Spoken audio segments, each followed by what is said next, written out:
একটা সবুজ ধানক্ষেতের পাশে ছোট্ট একটা পুকুর ছিল। সেই পুকুরে থাকত এক দুষ্টু ব্যাঙ।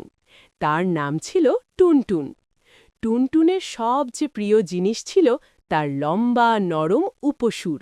সে প্রায়ই আয়নায় তাকিয়ে বলতো, ইস, যদি আমার এই উপসুরটা উড়তে পারত।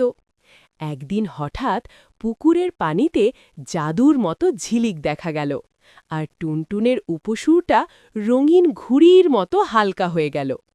টুনটুন একটু লাফ দিতেই ওফ, সে আকাশে উঠে গেল। তার উপসুর দুটো পাখার মতো নড়াচড়া করছে। টুনটুন ভয় পেয়ে চেঁচিয়ে উঠল, ওরে বাবা রে বাবা, আমি উড়ছি! সে আকাশ থেকে নিচে তাকিয়ে দেখল পুকুরটা খেলনার মতো ছোট হয়ে গেছে। গরুগুলো পিঁপড়ের মতো লাগছে। টুনটুন খুশিতে ডানা ঝাপটাতে লাগল। উড়তে যে এত মজা সে আগে জানতই না। উড়তে উড়তে টুনটুন দেখল কয়েকটা ছোট পাখি ঝড়ে ভিজে কাঁপছে। টুনটুন তার উড়ন্ত উপসুর দিয়ে তাদের ছাতা বানিয়ে দিল। পাখিরা খুশি হয়ে বলল, তুমি তো আমাদের সুপার ব্যাঙ। তারপর সে উড়ে উড়ে একটা গাছের ডালে আটকে থাকা বিড়ালছানাকেও নিচে নামিয়ে দিল।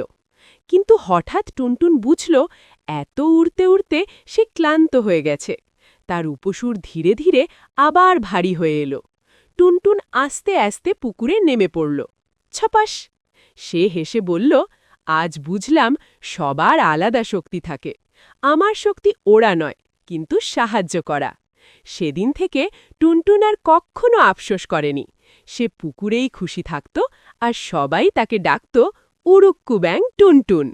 গল্পের শিক্ষা: কল্পনা আর ভালো মন থাকলে ছোটরাও বড় কাজ করতে পারে।